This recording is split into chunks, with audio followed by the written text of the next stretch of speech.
Development Committee, Sri Ajit Bhai C. Shah, to please welcome our Central Council member. Thank you so much. Yeah. Good afternoon, Anand. Today I am pleased to say that our Central Council member, Mr. Aniket Talati, who is a chairman of Digital Transformation and E-Learning and also a chairman of FRRB. He is the past secretary of our Western India Regional Council and a partner at Talati and Talati LLP. Only one word is enough to know him, Mr. Talati, because his father was also a council member and a president of the institute, and his grandfather was also a member of Central Council member. So without wasting our much of time, I hand over the charge to Aniket Talati. Aniket. Thank you so much, Ajit Bhai, respected chairman of this committee, president of CA Association, Anand Bhai, secretary, Ketan Bhai, and all my dear participant friends. I think let me first of all compliment and congratulate CA Association and especially this PD committee for taking up this task and ensuring that in these times of lockdown, you are still enabling and using technology. I think we read a lot of the seniors in our profession in this CA Association also were very keen that how can we use technology so that instead of accumulating all the people at one location and then having to share knowledge, how can we use the benefits of technology in terms of having Ketan bhai, am I audible? Yes. Yes. Yeah, there was some error. Okay. So yes, so the compliments to the CA Association. I think you've done a phenomenal job, and especially on a topic like auditing standards. Generally, Ahmedabad kehwa એવું કે કમાવાનો topic હોય તો જ લોકો આવે, and therefore auditing standards, whenever we've conducted, it may be at association or at the branch, participation has been low, but I'm told that today's session we have reached maximum capacity. So I'm extremely glad to have this kind of participation. અને એટલું જ કહીશ કે કદાચ auditing સ્ટેન્ડર્ડ્સ થી આપણે માનતા હોઈએ એમ કમાવાનું નથી, પણ ગુમાવવાનું ઘણું બધું છે. And in today's day and world, when we are looking at a very changed scenario of the government, of the Ministry of Corporate Affairs, a very renewed oversight. And believe me, friends, when I say this, that it's the government, it may be NFRA, it may be MCA, or even your own institute, because we have a lot of government nominees who are members of this council and also members of the disciplinary directorate and also members of all important committees of the ICI. In this case, the importance of auditors has increased, the surveillance has increased, and therefore the expectation has gone so vast that it becomes sometimes very difficult if you do not have the right form of documentation or the right form of standards that you have followed in order to arrive at your opinion to be able to justify the issuance of the report or the certificate. So friends, today what I have tried to do in session that has been assigned to me is I have tried to carve out all the engagement standards that are useful to us in day-to-day life. I think it was in one of the discussions that CA Association that one or two members, Rikin Bhai, if I recollect correctly, had said, what are these standards, especially certificates that we give to banks or that are demanded for clients, for example, a net worth certificate that may be demanded to be given at the time of appearing for an interview. Are there standards which govern? Are there illustrations which are available by the institute to cover this? Let me tell you, friends, every possible scenario that can be there has been actually visualized, and there is a standard that exists for it. The only sad part is our limited knowledge of these standards. So just to give you a brief, the whole topic that I will be taking with you today is going to revolve around the standards on auditing and also the periphery other standards that are there, because SAS is something that exists for so many years. It used to be in earlier form as SAS, then AAS, and now finally we have it in the current form. But there are also so many other type of standards which you all may not be aware of, and it is going to be my pursuit to make sure that I'm able to take you through these. And therefore, friends, the topic that I have titled, it is not relating to just standards on auditing. I've typed it as engagement standards, and I would like to thank the CA Association કે કદાચ 10-15 વર્ષ પછી CA ફાઇનલની ઓડિટની exam આપી એ પછી પહેલીવાર બધા standard મેં પણ આટલા બધા ધ્યાનથી વાંચ્યા હતા. But like I said, let me first emphasize once again the importance of these standards. And I'll give you small examples. This year, as Ajit Bhai mentioned, I am chairman of the FRRB. The FRRB is the Financial Reporting and Review Board, which has a mandate to review general purpose financial statements that are issued by the companies.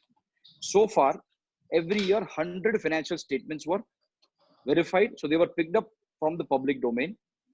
The method of picking up this is a random council approved process where I as chairman also do not have power to say Mr. X's or Mr. Y's company we must pick up. There is a very scientific process that exists, and based on that process, which is council approved, the companies get picked up. Besides that, friends, on the FRRB board, we have special invitee members coming from CNAG, from RBI, from all other MCA and other agencies, and therefore it's a very open kind of a discussion that happens, and they also a lot of times refer cases. I can share with you this year for the first time, a new regulator in the form of IBBI has also joined the FRRB, and they have given us a list of companies that have gone in liquidation. And all these companies, out of them on a random selection basis, the institute is going to analyze the accounts. Therefore, what I'm trying to drive home is it becomes extremely critical that we follow our accounting and auditing standards to the core. Because if there is any non-compliance that is noticed in followance of any of these standards, it becomes a very difficult part for you, because FRRB then, if it finds that you have deviated from the true and fair view, is compelled by its statement to refer this matter to director discipline. And then the director discipline takes this case forward. I can share with you very honestly that if the FRRB board, after going through this processes, has referred it to director discipline, 9 out of 10 cases actually end up meeting the fate of pronouncing the member as guilty. So therefore, extremely critical. Also a big change that is coming this year. And like I said, the government, the MCA are all looking at its auditors in a very different role going forward. And therefore the peer review is also taking a huge change this year. All of you would be aware that earlier you used to get names of 3 persons who you could have appointed any one of them as your peer reviewer. He would come and do the peer review. Starting this year, there is a software which has been implemented by the peer review board. Again, I do not form a part of that board because there is a China wall between FRRB and peer review board. But the peer review board is implementing a software where there will be only one name which will go to the company. Second, the entire audit will have to be done through a software which is mandated by them. All communications and certificate issuance will happen to that through the software. So again, like I said, the opportunity for somebody to exercise his own discretion will reduce to a large extent. You will have to follow set patterns. You will have to definitely follow what the checklist the institute is going to give. So that is going to become extremely difficult. The peer review statement, friends, has also been amended to state that now the peer review board can order a suo motu peer review, where based on the UDIN information, they find that certain information exists with the institute to initiate an inquiry. So this is going to be the first step. Why I'm trying to tell you all of this is to give your utmost importance going forward to these engagement and audit standards.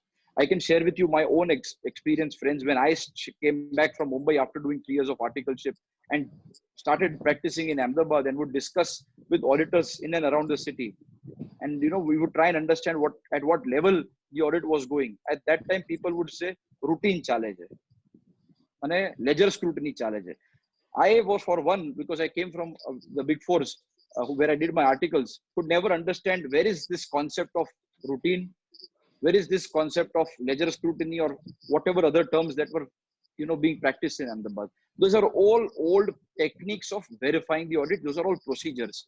But friends, it is extremely important to understand that besides these procedures, it is important to follow the standards in terms of our documentation, in terms of our communication, and also in terms of how the report is issued. Because I may be very good at grammar and English, and I may think that this is the most appropriate way to present a fact in my report. But there are standards, and the only reason standard exists is to make sure that all auditors are at benchmark positions, and we are doing something which the institute mandates. Therefore, my request to all of you is, let's go through this engagement standards. Let's try and learn. I have honestly made an attempt to include in the 1-2 hours that I had today, because as you are aware, the institute is not functioning in a physical mode where I can go to Delhi and work, but what has happened is we are doing everyday meetings on Blue Jeans, on Zoom, and therefore I could get a couple of hours to prepare for it. I've tried to give you a good summary of the auditing standards, and I'm sure each one of us will go back after this 1 hour, 1.5 hour session, slightly more informed about the standards. And also we will all, I'm sure, thinking, because it happened to me when I first entered the council, oh, this certificate I used to give, and I never knew that there exists a standard which I can follow to give these. So let me first of all, friends, take you to the authority attached to documents issued by the institute, that is by the council. As you are all aware, friends, the institute not only issues the standards on accounting and the standards on auditing, but what it also issues are guidance notes and statements besides the AS and the SA. So what is the critical difference between statements and guidance note? Let's please clearly understand that statements are always issued with the view to securing compliance by members on matters which in the opinion of council are critical. So it is extremely critical that you follow them, and therefore they are with the full force of the council made mandatory. So whenever you see a statement, it is not something that you may or may not follow. As a member of the institute, it becomes compulsory for all of us to follow. Then there are guidance notes. The guidance notes are primarily designed to provide guidance on specific matters of professional work, which members in their day-to-day practice may be facing. For example, there is a guidance note which deals with oil and gas. There are different guidance notes that deal with tax audits or GST audits. So these guidance notes are in the form of a guidance that the committee and the council wish to give to the members. These guidance notes are also to be issued under the authority of the council, but are not mandatory. They are recommendatory in the nature. And why I say it comes to the council is because, friends, you will see, especially during the GST era, a lot of other reference manuals, reference materials, other publications are also issued. Now, these are issued by the committees themselves. They never come to the council, and they are only educative and informative in nature. So those fall very below. Guidance notes at least come to the council, but are recommendatory in nature. But of course, you should ordinarily follow these recommendations. If you are not following them, you must have a strong basis to justify why you did not do a particular treatment as per the guidance note, and you went ahead and made your own treatment. Therefore, I always ask this question whenever we are dealing with auditing standards is, you will look at all the publications of the institute, and we think that, oh wow, institute has such a beautiful, colorful library, pink, red, green. But friends, let's understand, these are not colors that we choose. Somebody in the committee wakes up and says, I like pink and I like red. Each of them has a very important meaning to it. The pink ones, which you will see, will always be on standards. So there is a compendium on internal audit standards. There is a compendium on auditing standards. There is a compendium on accounting standards, and the Ind AS. These will be in pink. There is dark green, which is for the guidance note. And then there are others which follow for the guides, for the education material, for background material, or for technical guides. So there is an importance and significance to it. I know a lot of us like to keep these books within our library, but somewhere a lot of us may not have thought what is the significance of this color. I thought I should share this with you also so that you can appreciate the meaning of this. Now, friends, when we are dealing with standard on auditing, it's important for us to assert what is the meaning of assurance and an assurance engagement. This is again defined at the institute in the standard. An assurance engagement means an engagement in which a practitioner expresses a conclusion designed to enhance the degree of confidence. So what you are doing is that something which the client could have prepared, a practitioner is involved so that the degree of confidence is increased for the intended users. And this is very important, other than the responsible party about the outcome. So other than the person, that is other than the client, if somebody is going to evaluate it, for example, there is a third party, we give it to shareholders, we may give it to other stakeholders. So when somebody else except the client is going to deal with it, or it is going to rely on it, it is defined as assurance. And it is important for us to understand why assurance is defined, because based on the assurance, if an engagement falls within an assurance or not, the applicability of the standard gets defined. So I hope so far we are able to understand the difference between a guidance note, a statement, and now more importantly, what constitutes an assurance engagement.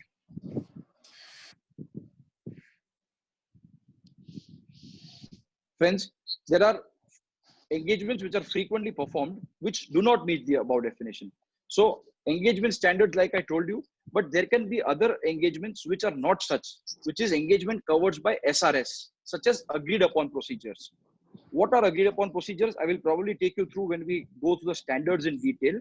But as the name suggests, it is an agreed upon procedure where the client tells you that please verify A, B, C, D.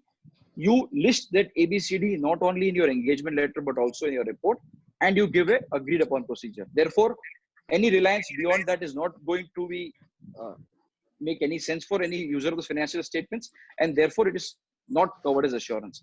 Preparation of tax returns. Now, when you are preparing a tax return, in the new code of ethics, we have a new terminology called administrative services, where we have very clearly categorized that if any part of your work that only deals with preparation and filing, where no application of mind or assurance is provided, they are administrative in nature. And therefore, by the sheer name administrative, these are not assurance services.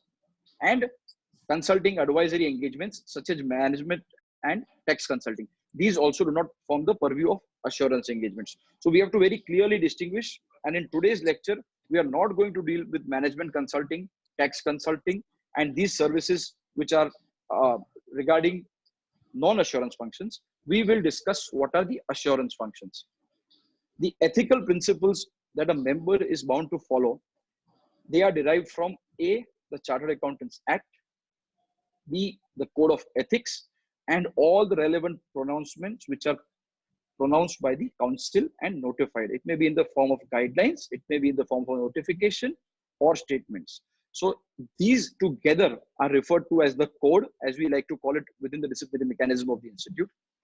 The framework for assurance engagements, it applies to SAs, that is the standard on auditing, SREs and SAEs. So if you look at the chart on the left, friends, the Chartered Accountants Act is there. Below that is the SQC. SQC is an overwhelming umbrella, if I can use the word, which talks about the quality control. So any engagement that you do, you may provide an audit report. It may be an audit report for a company under Companies Act. It may be a tax audit report. It may be a GST audit report. These are all audits. There may be certain certification work that you do. There may be a limited review work that you do. All the engagements fall under the overarching umbrella of standards on the standard on quality control. So we have one SQC as of now, the SQC1. Then the work is divided between two, the assurance engagements and the related services. What are assurance services? We've learned the definition where there is a third party who relies on it. So the assurance services have historical financial information, which can be in the form of essays, where if it's dealing with historical financial information, then આપણે audit કહીએ, annual financial audit, annual tax audit, એ બધાના કામ જ્યારે આપણે કરતા હોઈએ, then you are supposed to follow standards on auditing. When you are doing a review, what is review? In common terms, you will understand it is a limited review that the SEBI requires under clause 49 of the listing agreement. For example, you have a company which is listed on the BSE or the NSE, and quarterly you are providing certain reports. આપણે જે report આપીએ છીએ SRE ના under હોય છે. So historical financial information માં audit માટે SS, review માટે SRE. Audit and review, the reason I say audit is because it has the highest level of assurance, and little lower is review. Then we move on to assurance engagements. So these are engagements which constitute providing certain assurance, but do not deal with historical financial information. Those are covered by SAE.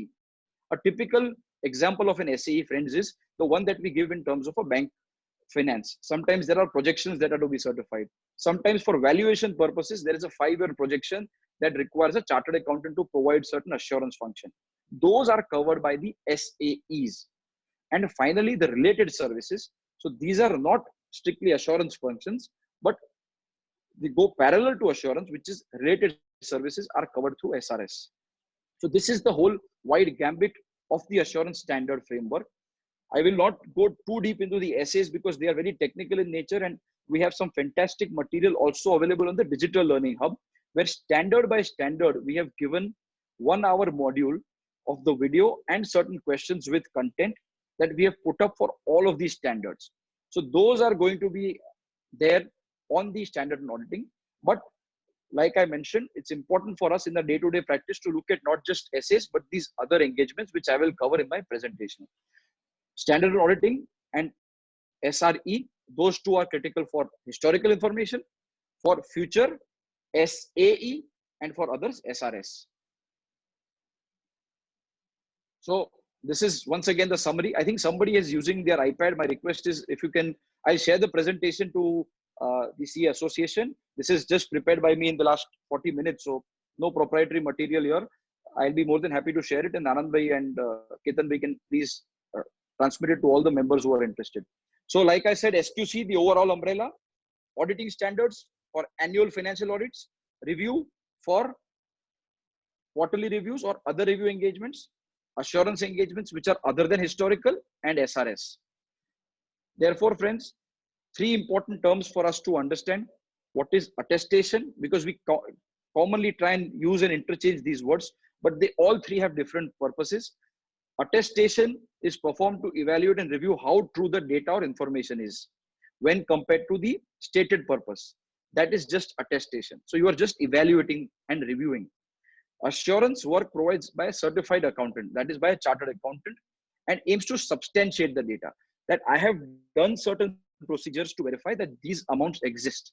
And finally, audit discovers data and covers a larger ambit of risk. Like I mentioned, friends, you can see in this triangle that I have tried to build here, audit is the top most form of assurance engagement. It is the strictest form, and therefore the SAs deal with it. Below that are reviews, which also now are becoming extremely common in India. Internationally, friends, a company is not mandated. For example, in India, we have an audit which is done under the Companies Act or under the Income Tax Act. Internationally, if you go to Singapore, if you go to the US, there is no Companies Act mandated audit. Even in Australia, these are only after a certain threshold that the audit gets triggered.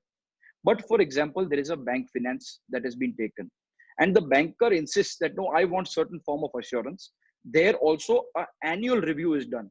It is not a very common practice for you and me, but even the larger firms who have foreign reporting, they also end up doing an annual review. So not just quarterly, annually also it happens. And compilation and financial statement preparation is one work. If you look at this chart that is given here, it very clearly highlights to you what is the difference between audit, a review, agreed upon procedure, and compilation. All are dealt with in our standards. An audit is high assurance, but not absolute. Always remember, audit ma je shabd use karyo che, it's a reasonable assurance. So you say, in our opinion, subject to. You can never give an absolute assurance as an auditor, because that is not the role that we are meant to do. So high level of assurance is provided by audits. Reviews have a moderate assurance. Agreed upon procedures, very important for us to understand. No level of assurance is given. It is only you ask me to do ABC and I have done ABC and performed. Yes, you can be found guilty of gross negligence if you have said that I have done ABC and you actually don't end up doing it, but there is no assurance that you are providing. And then there is compilation. Report na language ma bahut important che. Apne audit report apta hoye. At that time, it must say in our opinion. So therefore, it's a positive statement. I'm saying, in my opinion, after having gone through all the facts, this is the opinion of our firm. Whereas when you're doing a review, you are stating nothing has come to our attention. So something that pops out, like I would like to use the word that the MCA secretary Injati Srinivas used at the time of IL&FS. He said that we do not expect auditors to find a needle in a haystack. In a haystack, my needle no piece padyo hoy, tame nahi goto to chalse.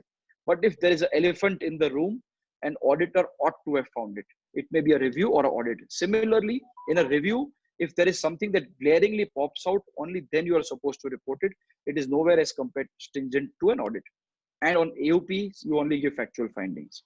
I hope so far I've been able to give you a good overall understanding of the standards, how they are structured, and more importantly, what are the different forms of engagement.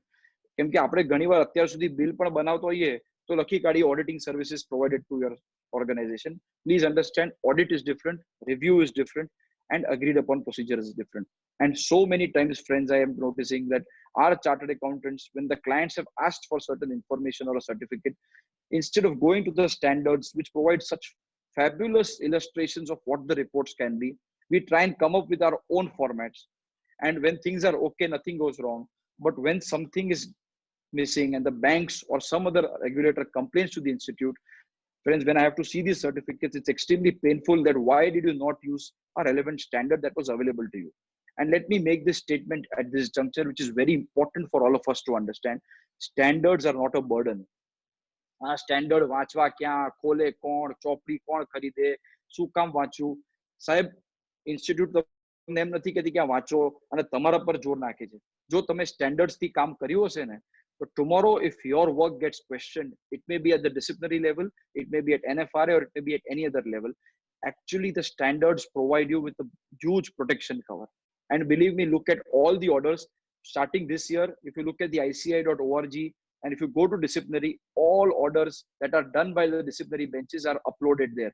We also now have a cause list very similar to how we have it in ITAT, where all the cases are put up. And if you go there and you find the orders which were not guilty relating to audit matters, you will see that the chartered accountant has been able to argue fantastically well and prove his case that I did everything that I was supposed to, that was mentioned in the standard. So this standard is actually there to protect us, to give us a certain level of, as I like to call it, a Suraksha Kavach. UDIN is also one such mechanism which provides misuse of the signature. But for the procedures, your Suraksha Kavach is going to be the audit standards. And therefore, I think these standards have to be understood in far more greater detail than they are right now. So let's now start with the overarching SQC1. The standards on quality control are to be issued by the institute. As of now, one SQC only exists. This is, like I said, the parent standard under which all the other standards fall. This is the breakup. I have taken simply a screenshot from the SQC. All of these, friends, are easily available on the website of the ICI. Entire content material is there. I'm requesting you that if there is any additional information that you want, please rely on the basic bare content that exists. But to give you an view of the SQC1, friends, this is something all those of you who have got your peer review done will know, that your documentation standards that have to be verified by the peer reviewer start with the SQC1. This provides the leadership responsibilities of quality within the firm, which mentions that as a firm there must be, and a firm, friends, is not defined as a partnership firm. Let's be very clear and categorical. Firm એટલે proprietor, બે partner, ત્રણ partner, 101 partner, they are all constituted as a firm. તો આપણે મનમાં એવો કોઈ ભ્રમ ના નાખીએ કે હું પ્રોપરાઇટર છું એટલે હું ફર્મમાં ફોલ નથી થતો. Proprietors are also a firm, and therefore all the standards are applicable to them as much as they are to a firm. So leadership responsibility for quality in the firm has to be very explicitly stated. They also have to ensure that they are followed. So for engagements, there has to be a concurrent quality. The ethical requirements of the organization, and here we have mentioned within the SQC, the standard requires us that the ethical requirements are ensured. For example, there are disqualification of auditors within the Companies Act. You cannot be a shareholder. Similarly, these ethical requirements have to be ensured firm-wise, and that has been covered through the SQC1. It also talks about the human resources, the engagement team that will be deployed. What is their quality? What is their education level? And how are you training them on a regular basis? The engagement performance procedure is laid out. What is the consultation process? If there are any difference of opinions, how do you resolve it? The engagement final documentation and the issuance of report is also covered. And finally, monitoring it on a live basis, because the engagement quality has not to be tested just for one engagement. It has to be a firm-wide process and has to be monitored on a continuous basis. So the SQC1 gives us an overarch. Like I mentioned, there are some important definitions which I have tried to cover on the right hand side of the screen. One important para of the SQC, and I get this question a lot, is how long? અમારી ઓફિસના ફોટા નથી, ખાલી internet પરથી જે ફાઇલનો photo મળ્યો એ મૂક્યો છે, પણ આપણે ઘણા બધાની ઓફિસમાં ફાઇલિંગ આ રીતે પડ્યું હોય છે. And people ask the question, how long do I have to retain the audit files? So the audit files, as we are aware, can be a permanent file, can be a current file. The retention para 83 earlier used to be a 10-year period. So a lot of seniors will still be under the impression that audit files are to be retained for 10 years. The SQC1 actually has been amended after we met with the clarity project of the International Auditing Standards Board, and now stands at 7 years. And very important for us to understand that 7 years from the date of auditor's report. What does this mean? આજની તારીખમાં હું March 20 માં પતી ગયું છે, તો March 13 ની જેટલી મેં ઓડિટો કરી છે એ હું અત્યારે કાઢી શકું? Answer is no. પણ જો એ મેં એપ્રિલ 15 કે મે 5 કે મે 10 ની તારીખમાં સહી કરી હોય, so after 31st of May, I'm talking about listed companies, you can get rid of all your audit documents which pertain prior to more than 7 years, that is March 31st 2013. Some people have this question that can a disciplinary proceeding be conducted for more than beyond 7 years?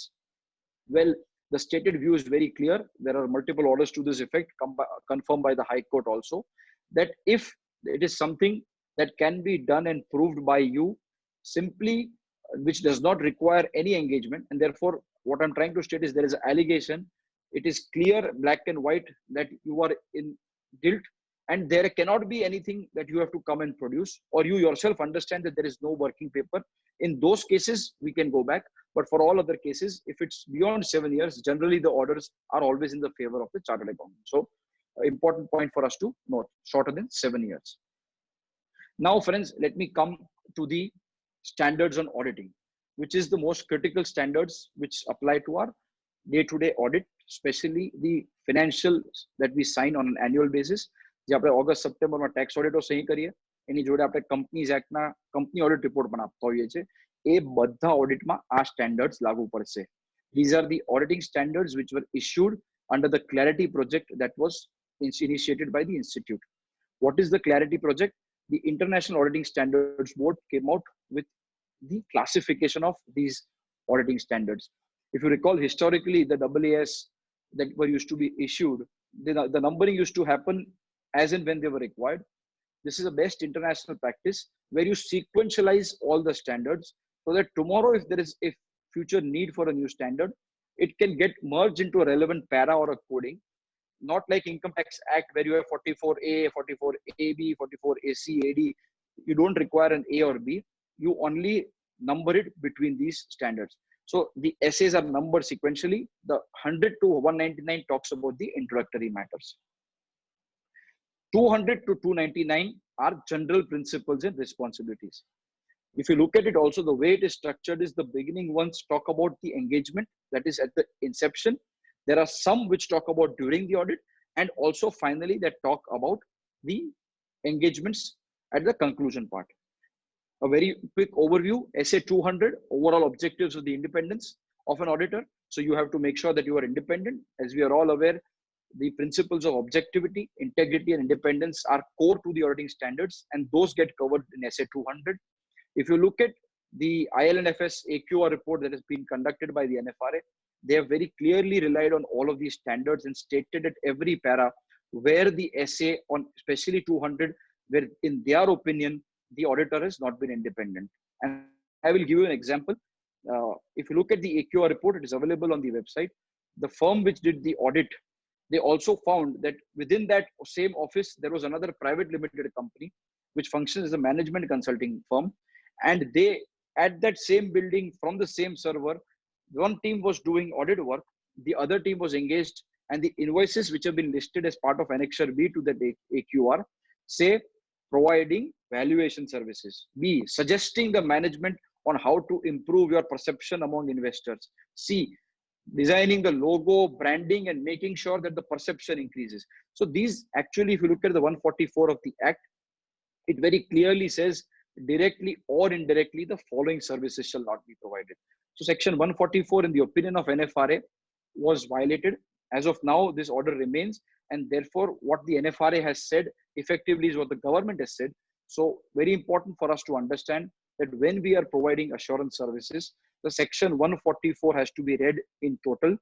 If you are providing assurance services to the client, either directly or indirectly, that is through a sister entity, through a private limited company also, if you are providing bookkeeping services, valuation services, the A to E, which is mentioned in 144, then in my opinion, it will be very difficult for you to argue your case that you are still independent. So SA 200 talks about the independence.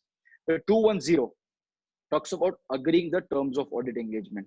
અને અમદાવાદની વાત કરું કે ગુજરાતની વાત કરું તો this is where we extremely lack. આપણે ઘણીવાર ક્લાયન્ટનો ફોન આવે અને કહે કે તમારે આ કામ કરવાનું છે અને આટલા વર્ષથી ઓળખતો હોઈએ એટલે સારી ભાવમાં, અને સ્પેશિયલી હવે તો લોકડાઉન પછી કામ દેખાશે એટલે આપણે બધાને એટલો આનંદ થશે કે તરત કામ લઈ લઈશું. પણ The SA 210 we must always follow, not just for audits, for all engagements. You have to agree the terms of audit engagement. The engagement letter, friends, is the most critical sacrosanct document that will provide what was your term, what was your responsibility, and what was the responsibility of the management.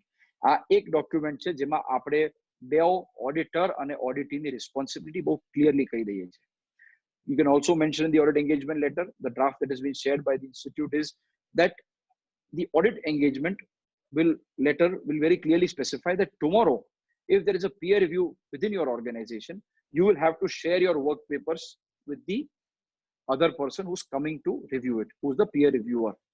Now, these actually would conflict with the auditing standards because they talk about confidentiality. So there is always a carve out in the confidentiality. We have made it in the code of ethics. It is also advisable that in your engagement letter, you create a very clear carve out stating that these documents have to be in future shared with your peer reviewer. Other important facts that must also be there are also given in the standard. For example, the timing of audit, when you expect to commence, the time that you expect to take to complete the audit, and what is also suggested is that the fees, if have been agreed, must also be forming a part of the engagement letter. There are also other clauses that are there. If any of you require a draft engagement letter, I'll be happy to share with you. But I'm glad to mention to you that the institute is also aware that small firms, the SME firms, the proprietors and the small partnership firms, they are not able to develop these tools and these engagements. So we have taken up this assignment, this task as the institute, and we are in the process. You will very soon in this next week see a RFP being floated where a common audit tool and a portal is being developed. What will happen, friends, there is starting from your appointment letter, the engagement letter, to issuance of audit report, your entire sets of documentation. We are also working with a vendor so we can provide all the smaller firms with cloud storage. So we don't want you to go and search for a cloud vendor. We are trying that somebody like a Zoom, if it can come in, we will want to give free video conferencing services to all our members. કેમ કે 45 મિનિટમાં બંધ થઈ જાય કે 1.5 કલાકમાં બંધ થઈ જાય, એના કરતા આપણે આપણા ઘરેથી કામ કરી શકીએ. એના માટે જેટલું પણ રિક્વાયરમેન્ટ છે, we as the institute are extremely concerned about this, and I have raised this within the committee which is taken it up, and I'm assuring you that I will try my best that not just audit tools, but the cloud server, video conferencing facilities, all of this comes under one single package to our members.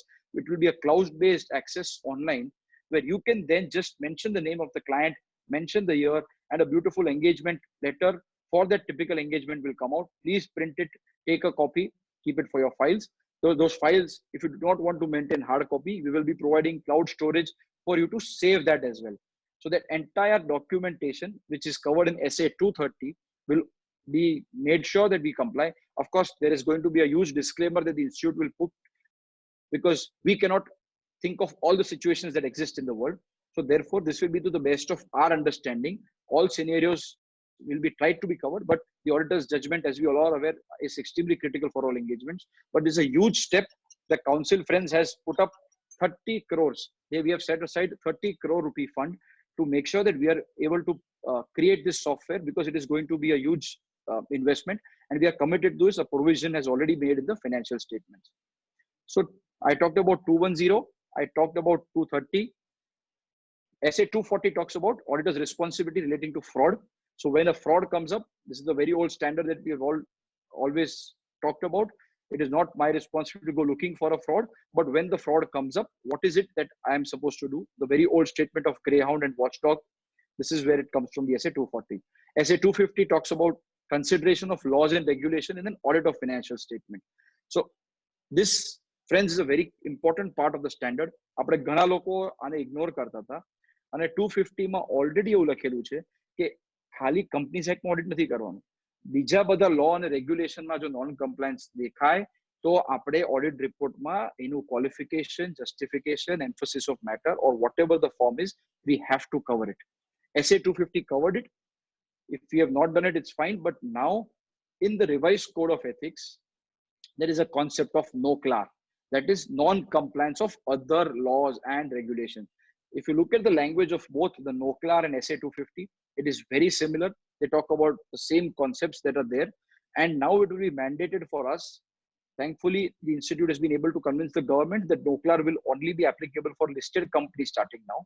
But all those of us who are doing listed company audits, if you are now going અને તમને દેખાય છે કે ત્યાં 30 employees છે, પણ આપણે આંખ બંધ કરી દેતા હતા ગાંધીજીની એડવાઇસ પ્રમાણે, અને પીએફ નું કમ્પ્લાયન્સ થાય છે કે નથી થતું, આપણે જોયા વગર audit report, clean report, unqualified report આપતા હતા.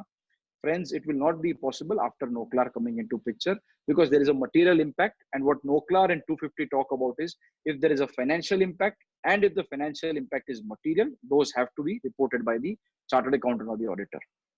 The SA 260 talks about communication with those charged with governments, the governance, jene apne usually management kehta hoye che. Now they are always referred to as TCWG, those charged with governance, because it is different for different entities. It is a designated partner for a LLP. It is board of directors for a company.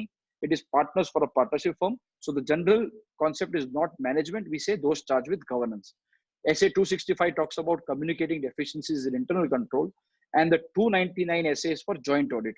And here the institute has also some carve-outs that we've done from the international standard, specifically to include the situation of joint bank branch audit, joint central statutory audit, I'm sorry, where there is joint audit of financial statements. So that has been covered in 299. I think those who are central auditors, I could see Hitesh Bhai was one of the participants. This is one document that you will be referring to commonly amongst all other auditors. The 300 to 499 talk about risk assessment and response to assess risk. So these talk about how do you assess the risk, how do you identify risk, what is materiality in planning and during performing an audit. And materiality, friends, is a critical aspect, because that is what is going to also ensure that certain aspects which do not have a huge number and a financial bearing, that do not get covered. So SA 320 talks about the materiality in planning and performing audit. What we are also trying, like I mentioned in the tool that we are trying to build, we will have a set template where we will ask you to put in the turnover and the total asset size. And based on the risk assessment that you have done at SA 315, we will be able to give you a tentative materiality number that can be worked out. So I'm trying to work with this committee to come out with this kind of a spreadsheet where only the turnover and the total asset number is punched, and you can arrive at these numbers. The SA 330 talks about auditor's response to these risks. How will you respond if the threat level is high, the risk is high? 402 and 440 talk about the evaluation of misstatements. Now I will take you through SA 500 to 599. This is the crux of the audit. This is what I like to call the heart of audit procedure, because this is where the actual practical audit aspects get covered. SA 500 to 580, start to end. If you look at it, it starts with audit evidence. Voucher joya, verify karyu, tick kari, kaya color ni tick kari, kya kari, that all gets covered under the SA 500. So that is your audit evidence which you have collected, and you have put a mark stating that you have done your audit, up to SA 580, which talks about the written representation. I will just go through them. The 500 is about audit evidence. 501 is for certain selected items that we have covered. 505 talks about external confirmations. And now in this day and age, friends, we are, when everything is gone online, where we have all the communications happening online, I can share with you my experience in the US. There is a website called confirmation.com, and they now have opened up in India also. They will eventually in the next 1 or 2 years have every bank under the sun within their framework. So what will you have to do as an auditor? A confirmation.com પર જવાનું, client નો bank account number લખવાનો, અને એનો authorized signatory કોણ છે એની detail આપવાની, અને તમારું નામ આપી આપણે સબમિટ કરીશું. Immediately an email goes to the authorized signer on his registered email ID saying Chartered Accountant Ajit Bhai Shah has requested that you confirm the bank balance as on 31st March 2020 of XYZ Private Limited. As soon as he says yes, the bank will directly send a confirmation to you through confirmation.com stating the closing balance. So a big process of confirmation gets extremely simplified. I believe confirmation.com already has 3 or 4 banks with them. So if this work from home continues for a longer period, I would suggest some of us can look at that option also. Again, I am not promoting any website. I have no commercial interest. I'm just sharing with you the technologies and the evidences that exist. As you're all aware, confirmation, because it is an external third-party evidence, has much higher value than a standard reconciliation where you are looking at bank statement and bank book, because the bank statement can be fudged, it can be edited. We have all are aware of the Satyam case, but an external confirmation, if it is obtained, it gives you a far higher pedigree of confidence as an auditor. 510 talks about initial audit engagement. What do you do with opening balance? Opening balance testing has to be done under the SA 510. 520 talks about analytical procedures. Again, in the tool, we are building this, the analytical tools comparing current year, prior year, but the analyticals is not just restricted by current year, prior year. The electricity, for example, the units of consumption. What was the unit consumption last year, unit consumption this year? If the unit consumption has increased 20%, and if it's a manufacturing unit, immediately a question must come to your mind. Is there a parallel increase in the revenue? Is there a parallel increase in the expenses, which are directly related to that? Now, these are analytical procedures. There are multiple other documented analytics which exist in the market. We will try and get all of them and put it on the tool. But till the time this tool is built, which will take its own time because of the process that it involves, I would request that analytical procedure templates exist in the market. Again, I will be happy to share with some of them that I have, and they will try and very easily collate and tell you for each line item of expense, what is the analyticals you are supposed to do. 530 talks about sampling.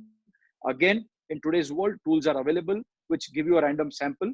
A random sample number generator exists. You can use all of these tools to make sure that you are actually doing SA 530. અને હું તમને શેના માટે કહું છું કે કાલે ઉઠીને જો આપણું ઓડિટ ક્વેશ્ચનમાં આવે અને કોઈ આપણને પૂછે કે તમે સેમ્પલ કઈ રીતે લીધા હતા, to prove that it was not a biased sample, આપણે એક સેમ્પલ લીધું અને ના ગમ્યું એટલે મૂકી અને બીજું લઈ લીધું. મેં એવું નથી કર્યું. મેં એક સોફ્ટવેર પર એને મને રેન્ડમ નંબર જનરેટ કરીને આપ્યા. Every 230th, 570th, 1115th entry I had to verify. This is what it gave me, and I have sequentially gone as per the software recommendation. It is going to be a huge savior for us to prove that we have done our audit diligently. So audit sampling. 540 talks about estimates.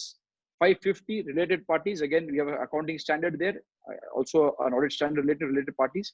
570 talks about going concern, a standard which is going to be extremely critical now, especially with the COVID-19. We are come out with a big guidance note on the implications, the auditing and assurance implications that this coronavirus will have, especially on financial statements ending on March 31st. I am happy to share that 4 days from now, we are organizing the largest global webinar ever held, which will be hosted by the ICI, where we have all international experts coming and discussing on the impact of coronavirus on the financials. I would request all of you to please attend it, because from the smallest of the small to the largest of the large, we are all our clients are going to face a lot of pain because of this coronavirus. There will be a lot of effects on the financial statements that we cannot as of today fathom. But if we are able to participate in these conferences, we can then gauge what is the applicability of these on our audits. And finally, the SA 580 talks about written representation. આપણે અમદાવાદમાં એને commonly certificate કહેતા હોઈએ છીએ કે મેં auditor તરીકે client પાસેથી સર્ટિફિકેટ લઈ લીધું. Well, actually, these are all written representations. There is a management representation letter, the MRL, which is extremely critical, which is supposed to be taken at the end of the audit. Again, a format exists, and I will try and endeavor. Ketan Bhai has asked me already on the chat. We will try and give these formats to you, the engagement letter and the management representation letter. So like I mentioned, 500 to 599, very important part of the audit. I took slightly longer time here because they are important. 600 to 699, using the work of another auditor is 600. 610 talks about using the work of internal auditor, and 620 is the work of an auditor's expert. So 600 can be in the case of branch auditor. It can be in the case of a subsidiary that gets consolidated into you. 610 is for internal audits, and 620 deals with scenarios where we are relying on auditor's expert. For example, when you give out the report under AS 15 or for employee benefits, you are using actuaries assumptions. So those all reliances are covered by SA 620. This standard gives you the power to rely on another expert. Finally, the 700 to 799 on a general usual audit, these are the audit standards. 700, આપણે બધાને ખબર છે, SA 700 is our mother standard which talks about the audit report. Generally, આપણે standard વાંચતા નથી, જેની પાસે બી ચોપડીઓ હોય, પહેલા 60-70 પાના ફરાઈ દઈએ અને પાછળ illustration થી ચાલુ કરતા હોઈએ. But my request is at least illustration થી તો ચાલુ કરજો, because SA 700 beyond at the back, it gives you 5 different illustrations. It is a beautiful illustrative audit opinion for companies, for consolidated accounts, for non-companies, for non-corporate entities. A lot, or I can say majority of the forms of organization that exist in this country, we have tried to cover them in that illustration. And SA 700 ma kaya parama su apu e apelu che, where the basis of opinion comes. What are the forms of qualification in the audit report? So you can give an unqualified report. If you're giving a qualified report, you can give an emphasis of matter. You can have something which we call as disclaimer of opinion. You can also have an adverse opinion. So these are all different opinions that an auditor can use. I have sadly seen certain financial statements where auditors have used all emphasis of matter hoy, પછી qualification hoy, પછી નીચે એક para adverse opinion hoy, અને પછી છેલ્લે disclaimer of opinion આપ્યું હોય. I request you with folded hands, let's read this standard very carefully.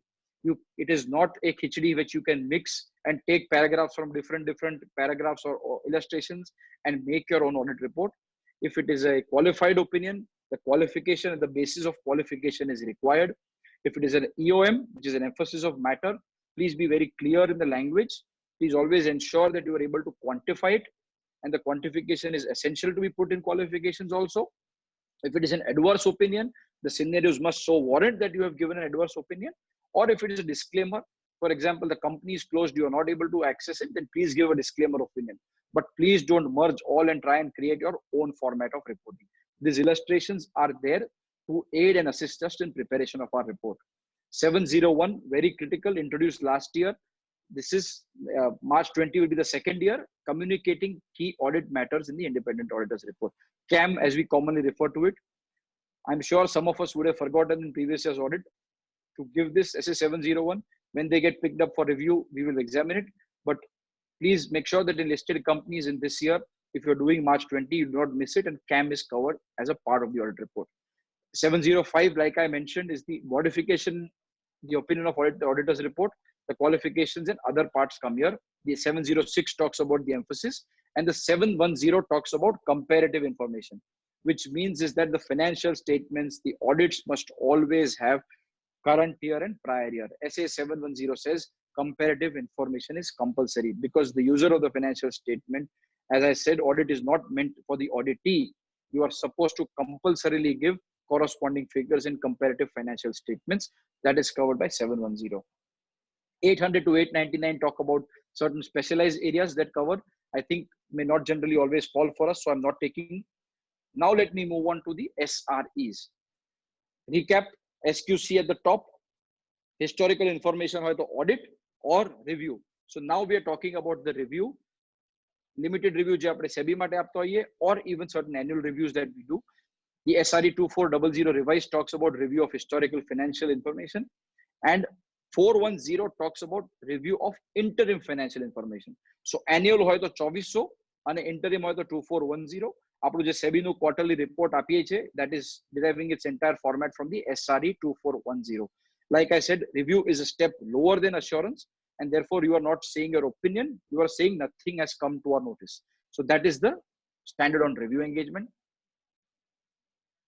Other than that, a very important topic is assurance engagements, that is SAE. When do you use SAE? SAE 3400, a very useful standard which talks about examination of prospective financial information. Now, if you look at part 2, schedule 2 of the Chartered Accountants Act, a chartered accountant shall be guilty of professional misconduct if, I'm not reading this from anywhere, so I may make an error, if he by his statement or his report induces others to believe that the future projections shall be achieved. What I'm trying to say here is, તમારા report થી અગર કોઈને એવું લાગતું હોય કે આ 5 વર્ષના આ turnover ને આ profitability રહેવાનું છે, then you are guilty of professional misconduct, because you are not allowed by this Chartered Accountants Act to certify future. Sadly, in the CA final or in the CA intermediate level, we do not have any subject on astrology or astronomy or which can predict the future. So please refrain from doing that. What the standard allows is examination of prospective financial information. And what is the difference? Very important for us to understand.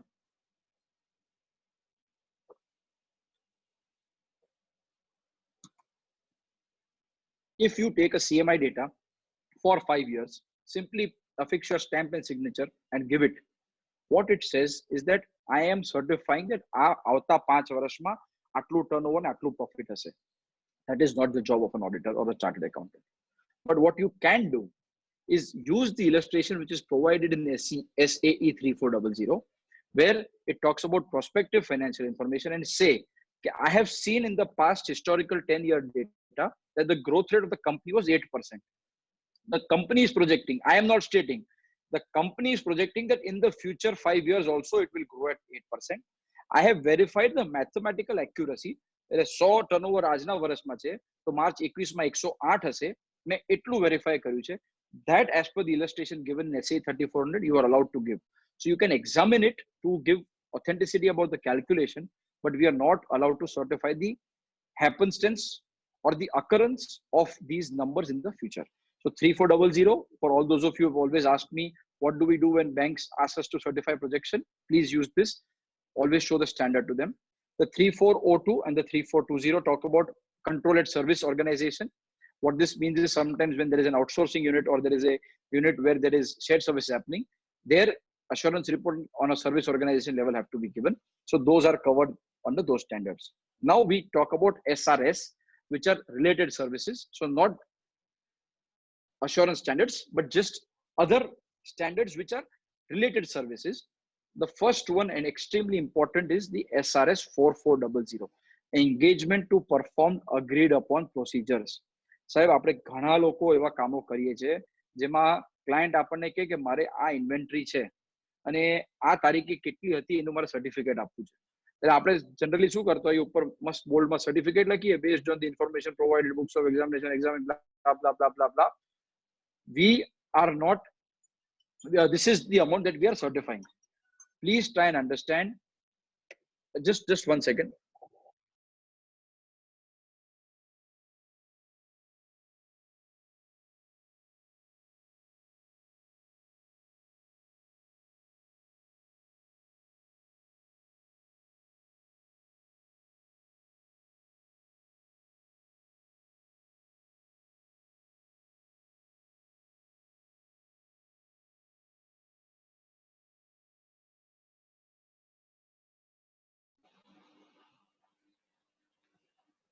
Thank you. So the SRS 4400, like I mentioned, there are numerous engagements. For example, there is a holding company which exists in a foreign land and you are a domestic company, you are the auditor of the domestic company. And for certain calculations, they want you to verify. Or there are certain aspects that they want you to look at. Or for example, the management says કે અમારે આ વસ્તુ તમારી પાસે check કરાવી છે કે જોવડાવી છે. આપણે ઘણીવાર સર્ટિફિકેટ કરી દઈને આપી દેતા હોઈએ છે. My request to all of you is, it's a beautiful standard that relates to AUP, agreed upon procedure, where the format is given. Here again, if you look at the other standards, apna ikke audit report na je reporting standards છે, especially SA 701, they don't start with the reference to engagement letter. But please understand, any other engagement which is not an audit, the terms of what you are supposed to do and what the management will do are always in the engagement letter. So if you look at the SAE, if you look at the SRS, or you look at any other standard, it always starts with, we refer to our engagement letter dated dash. And below that in the SRS, I have tried to give you one other illustration, but I can share the SRS 44110 bare text with all of you, especially the illustration at the back, which says, you have asked us to perform ABCD. To verify ABCD, we have done X, Y, and Z. And based on this, this is what we report. That's it. No opinion is given, no certificate is given. It's a beautiful format. All your clients, all banks always accept it. Somehow થાય છે શું કે આપણે લોકોએ બેંકોને કે બીજા third party એન્ગેજમેન્ટ્સને એટલી ટેવ પાડી કાઢી છે ને કે એમના મુતાબિકના સર્ટિફિકેટ આપણે આપીએ. We are never relying to our own. તમે ઘણીવાર ડોક્ટર પાસે ગયા હો અને ડોક્ટરને જઈને આપણે એવું કહીએ કે સાહેબ ઉધરસ થઈ છે, પેલી 2 પિંક વાળી 3 લાલ વાળી ને 1 યલો વાળી દવા આપી દો. ના, ડોક્ટર એનું કામ કરે ને એ પ્રિસ્ક્રિપ્શન રાખે છે. આપણા પ્રોફેશનમાં સેડલી એવું થઈ ગયું છે, because we have been so forthwith and coming to certain clients or to the banks in particular, that banks ask us certain report and we give them. Now those are not reports that you are actually supposed to give. સાહેબ પેલા માણસ આવ્યો તો તમારી પાસે કોરોનાની બીમારી લઈ અને તમે એને ફોર એક્ઝામ્પલ સાદી શરદીની દવા આપી દીધી, it is not going to treat him. Each case is different and each they requires different medicine. Similarly, each engagement is different and each engagement requires a different standard and a different reporting requirement. So just don't rely on SA 700 please look at SAE for that I shared with you for prospective information 3400, SRS 4410, which talks about 4400, which talks about agreed upon procedures. And I'm sure once all of you go through it, you will find it extremely useful to you in your day-to-day practice. In my firm, after me joining and having introduced this, every year we are giving, I believe, from 10 to 12 certificates using this format. And I'm sure આપણા બધામાં 5 થી 10 કામ આ પ્રકારના થતા જશે. So please review it. પણ જે વધારે થતા છે એ સ્ટાન્ડર્ડ પર હું હવે આવું છું. How many of us are aware of the guidance note on report or certificates? It is an institute publication, last revised in 2016. I don't think I can hear you back because probably all of you will be muted, but I'm 100% certain, I've done this in a physical seminar also, 75 to 80% people don't even know this guidance notes exist. આમાં બી આગળના 70 પાના તમે નહીં વાંચો ને ચાલશે કેમ કે that is guidance. And because certificates don't have a particular framework of auditing reporting, we have covered all the standards crux at the beginning. But at the end, there are some extremely good illustrative formats for certificates. And that is why I want to take you through this right now. The illustrative report format of the certificate. તમે લોકોએ બધાએ I'm sure પ્રેક્ટિસમાં હશો એટલે કોઈ ના કોઈ સમય આપ્યો હશે. Either turnover નું certificate, either net worth નું certificate, working capital નું certificate, or similar engagement that you would have covered. This guidance note provides you with a fantastic illustrative format. Again, like I mentioned, if all of you can read through it, here on the first line it says this report is issued in accordance with the terms of our engagement letter dated dash.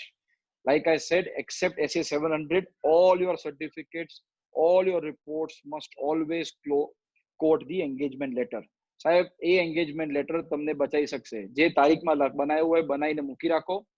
મારે ત્યારે નથી કેવું પણ આ તમે રિપોર્ટમાં લખેલું હશે કે આ સર્ટિફિકેટ મેં engagement letter આ પ્રમાણે આપ્યો છે. It can be a great savior to all of you. So please ensure that the engagement letter is referred. Then you look at this. I'm just going to scroll through the entire format. I've taken screenshots of this illustrative format for you to refer. The first point talks about, if you look at the first point, it talks about the engagement letter. The second talks about what the work is supposed to be. So the annual turnover, working capital, whatever is to be verified. The third para talks about management's responsibility. So we are first stating what is the management's responsibility in this statement, where you are very clearly saying that the preparation, maintenance of all accounting and other supporting is the responsibility of management. I am not responsibility. They are also responsible for design, implementation, and maintenance of internal control. They are also, for example, if you're giving it for a tender purpose, the management is also responsible for ensuring that the company complies with the requirements of tender document. So, કાલે ઉઠીને કોઈ કહે કે તમારા chartered એકાઉન્ટન્ટે certificate આપી દીધો તમે તો ટેન્ડરમાં ક્વોલિફાય જ નથી થતા. This paragraph is extremely critical to ensure that fulfilling those criteria is the responsibility of the management. What is the responsibility of us as the practitioner is here. And I know a lot of members within our CA association, within the T Club, who are actually giving these kind of certificates. And I can assure you, very few of us will be actually using this illustration. So I'm hopeful and confident that some amount of validation can be done through this. And that is why I'm taking you through this whole standard. So this talks about what is our responsibility, what is the audited financial statement that we have referred to, and finally, what have we concluded, and that we have complied with the SQC1 that the institute has provided. Like I said, is the overarching principle of all audits. Finally, para 9 talks about our opinion, which can be the amount of turnover, the current asset, liability, whatever it is. And a very important part is restriction of use. I would request with folded hands once again, you must always mention this. હું ઘણા આપણા chartered એકાઉન્ટન્ટને બી કહું છું, આપણે નેટવર્કનો certificate આપીએ ને તો કદી લખતા નથી શેના માટે છે. એક ભાઈએ મને પૂછ્યું કે ના સાહેબ હવે હું લખું છું નીચે કે net worth certificate of Mr. X issued for the specific purpose of issuance of visa. મેં એમને કીધું સાહેબ એમાં બી એક સુધારો કરો, આગળ એમાં લખી દો US visa, કેમ કે 2 મહિના પછી UK visa માટે અપ્લાય કરશે ને તો એ જ certificate વાપરશે. Let him come back to you and get a new certificate for UK visa. When you are issuing it for US visa, please mention this certificate is only for the purpose of US visa, not for UK visa. So that is why the restriction of use paragraph will be extremely useful for you. who has requested it and who can use it. You can mention it on your certificate. And finally, you are supposed to sign it. Like you're aware, membership number, firm registration number, and UDIN will be compulsory besides the place and date of signature. Before I conclude, two important questions that I would like to answer. This is coming from the FAQ on UDIN. The first talks about the prospective financial statement. Now all of you, because we have gone through all the standards, are aware that SAE 3400 talks about prospective financial statements. Like I mentioned, clause 3, part 1 of the second schedule of the Act prohibits a member in practice to give engages in estimation of earnings or future transactions which lead to the belief that you as auditor are vouching for the accuracy. But SAE 3400 allows you to do certain things with financial forecasting and reporting of prospective information. Similarly, for provisional information or financial information, sometimes people say unaudited api dida. Sahib, tame sahi kari report apyo to unaudited kahi thi dayo. If you are giving only preparing it in a required format, then please use SRS 4410, which talks about compilation engagements. And finally, the last question that comes on the UDIN also is, can I issue a certified true copy? I have time and again mentioned this. One more time that I will mention it is that legally, Supreme Court has also opined and decided on this, that only gazetted officers can give a certified true copy. And therefore, we are not, as you are aware, chartered accountants are not gazetted officers, and it is not our prerogative to issue a true copy. But based on what I have discussed in the foregoing, what we can do is we can issue a certificate. For example, the bank seeks that a income tax return, so acknowledgement is given to you, and as a chartered accountant, they expect you to certify. Let's understand what do they want. They want to ensure that આ PDF માં કોઈ રમત કરીને કોઈ આંકડા નથી બદલ્યા. આ જે numbers છે એ જ income tax ની website પર છે. So always, along with the acknowledgement, attach your certificate stating what you have done, that I have, as on this date, gone to the income tax department's portal and verified that the gross total income or the net income was this much, and always mention the date, because as we are all aware as tax practitioners, subsequently he may go and revise his return. So as on the date of your verification, mention that I have seen this and I am issuing my certified audit report or certificate. So these are three important aspects that are dealt with UDIN. I hope that with this, I have been able to do justice with the topic that I was given. I took you through the SQC, the standard auditings, the review engagements, the assurance other engagements, and also I tried to cover the guidance note which exists for certificates and reports, which also gives us a lot of information, not just the illustrative format at the back, but a lot of guidance on how certificates can be issued. I was allotted 1 hour, 15 minutes to take through the topic. I think it's 5:15, so we'll be exactly on time. And I would like to leave the balance 15 minutes for any questions that any of you may have. I thank all of you very, very much for a patient hearing. And I most humbly hope that I have been able to do justice to the topic that was provided to me. Thank you very much.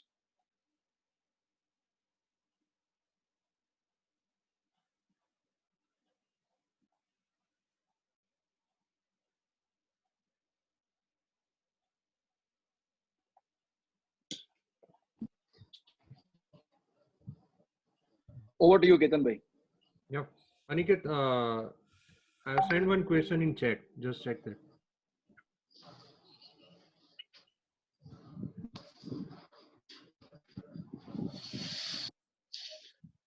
Increase in uncertain risk of follow-up pressure may not be able to take place. We may have to learn that on such scenarios require amendment or report, please. Okay, so very good question. What will happen because of the coronavirus? So for example, certain audit procedures, for example, verification of inventory, we have something called the rollback, which mentions that you can always roll back and do the audit. So you cannot take inventory on 31st of March, but 5th May apne jaine agar lidu hoy, so you do a rollback procedure, reconcile the numbers and do it. Certain audit procedures, you will never be able to do it from 31st March. For example, you may not be able to visit a premise and get physical documents, and you will be relying on certain electronic evidence, like you rightly mentioned in that example. In fact, today even Harinderjit Singh has come out with an article explaining this same fact. So we as an institute are very conscious of what the challenges our members will face. It is going to be our endeavor in the coming few weeks, because as of now, we do not know when it will be lifted, and we do not want to come out with some guidance assuming that 2 mahina સુધી audit nahi tha, because already some bank branch auditors have written letters of confirmation to the banks stating that we are not in a position to do the bank branch audit. Our family is not feeling safe in us getting out, which has prompted the banks to start thinking whether branch audit should be done or not. So we do not want to spread any panic right now, but at an appropriate time, guidance for these specific matters of if you have not relied on the physical evidence, but looked at electronic evidence, what suitable amendment in the auditor's opinion can be done, the institute will surely be coming. The Auditing Standard Board is actually working on it. The next question is from Ashutosh Bhai Nanavati. In view of, okay, I think we have covered that. Certification of stock and debtors for submission to bank would fall under no. So stock and debtors does not fall under prospective financial information because you are not doing it. It will be covered by the guidance note that I told you regarding issuance of report and certificates. It is not prospective. Sab stock and debtors to as on date aap to ye je, and therefore it is going to be covered by the guidance note that I have taken you all through.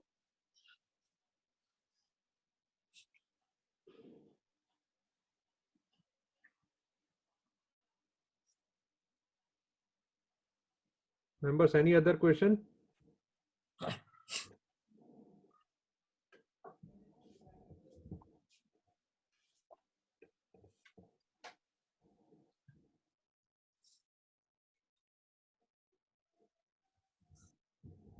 So Anand, shall we conclude? Yes, we can. Okay. So I request Prakash Bhai said to have a formal vote of There's one more. Sorry, there's one more question. Yes, yes. From Okay. Sanjay Kumar. Unmute. Ketan, unmute. Aniket. Yeah, sorry, I have the habit of muting myself when I'm not speaking because that is how we are able to do this. So I think there are a couple of more questions that are coming. How auditor's independence is ensured when the firm is appointed by the company itself? Fantastic question. Let me share with you certain discussion that has happened recently in the council, and we have now replied to the MCA. If you look at the consultative paper that the MCA issued, they have raised this question themselves, saying integrity and independence are key cornerstones of professional activity. And when the auditor is appointed by the company, how is independence ensured? This was the question. Within the council, we had a big deliberation. The 139, section 139 of the Companies Act gives powers to shareholders to appoint. So there is an argument which is there in the market saying that shareholders are the ultimate owners and therefore they are appointed. But there is also a very important view which we have to understand is that actually it is not the shareholder, it is the principal shareholder or the promoter who ends up appointing. And the comfort of that principal shareholder and the promoter with the audit firm is always seen. So there is a view within the government that we must, at least for listed entities, come up with a framework of allotment of all listed company audits on the basis of the panel. They have also asked our view on what panel should be, what should be the mechanics of it. Let me share with you, friends, we had a very different opinions. For myself, I can share with you with full conviction. I have 100% supported this agenda, stating that let there be a panel. I cannot look at it personally ke mari firm ne ke mane su nuksan che. My view at the council was, and it is recorded, is that we must absolutely support this government's initiative of appointment through a panel. Let there be independent appointment, and the Companies Act already provides for a fixed tenure of 5 to 10 years for appointment. So if you are assured 5 years and you know that the management has no power to remove you, the amount of confidence that you get and the independence you get is unmatched. I have raised this again. Certain vested interests have other opinions, and of course certain educated opinions also exist. I wouldn't like to call all of them vested, but be that as it may, the final institute opinion has gone to MCA. Sadly, this lockdown has been effected, or else they were very keen to take a decision in the first weeks of April on this discussion of what they want to do regarding appointment and whether a free independent agency can do it. But I'm still confident the consultative paper is not disposed by the MCA. It is still in the reckoning and consideration. They will require to amend the Companies Act. They will also require to form a external agency which can empanel, because we have said we as regulator cannot have a panel. NFRA also cannot, MCA itself cannot, but a third party can maybe create that panel. So I appreciate that suggestion, and it's something that the government is also considering. Okay. What about Gaurang Bhai is having some question. Yeah, I'll just read through the 2 other questions and then I'll take his question. Just give me 1 minute. Internal audit. Hello. Yeah, एक minute, Gaurang bhai. Internal audit, there are different internal audit standards. As of now, the internal audit standards are not mandatory. To answer Viral's question, from Namrata, for issuing certificate of turnover net worth, format is valid for bank and others. Yes, it is valid. Like I said, bank ko tamare bank ne format આપવાનો હોય, bank એ તમને ના આપવાનો હોય. RBI doesn't prescribe formats. જ્યારે તમે bank branch ઓડિટનું format આપણે જે ઇન્સ્ટિટ્યૂટનું ફોર્મેટ છે ઓડિટ રિપોર્ટ એ પ્રમાણે જ આપીએ છીએ તો સર્ટિફિકેટનું પણ આપણે એ જ રીતે આપવું પડે. You have to be very clear in your conviction and tell them, take the auditing standard with them and tell him that this is the only report I can give. And if you come across somebody else who has compromised and given a certificate, please immediately raise it to the institute and we will take appropriate action. Gaurang bhai. Keep the audit record and working papers in the digital form instead of physical file. Absolutely, yes. You can maintain audit evidence in electronic format. The auditing standards allow for it. The Companies Act provides for books of accounts to be maintained electronically. Similarly, even audit evidence, all audit engagement process can be done electronically. Like I mentioned, the software that we are coming out at the institute level will also require you to maintain the file electronically. A lot of the firms in India, even today, are scanning and digitally keeping these records. Absolutely no problem. Gaurang bhai, you can keep it digital.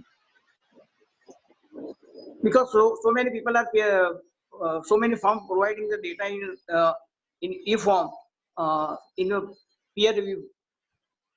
Gaurang bhai, absolutely રખાય એ ફોર્મમાં કોઈ જ problem નથી. ખાલી એટલું જ જોવાનું કે એઝ એન ઓડિટર જ્યારે હું ઓડિટ કરતો હોઉં અને મને કોઈ ડોક્યુમેન્ટ ઓરિજિનલ કે જેન્યુઇટી જોવી હોય, at that time it is auditor's judgment to rely on the physical document. But nowhere in the standard is there any prohibition for you to use electronic evidence. You can use electronic evidence. The standard on audit evidence also provides for it, and the audit documentation standard also allows you to save it electronically. Thank you. Thank you, sir.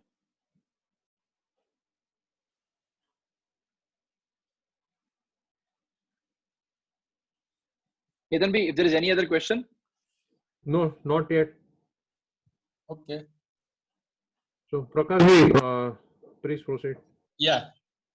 On behalf of Professional Development Committee of CA Association, I thank our CCM Aniket Talati for for accepting our invitation and enlightening us on a offbeat topic like practical aspects of assurance standards in our day-to-day practice. I also thank him for his assurance to share his presentation.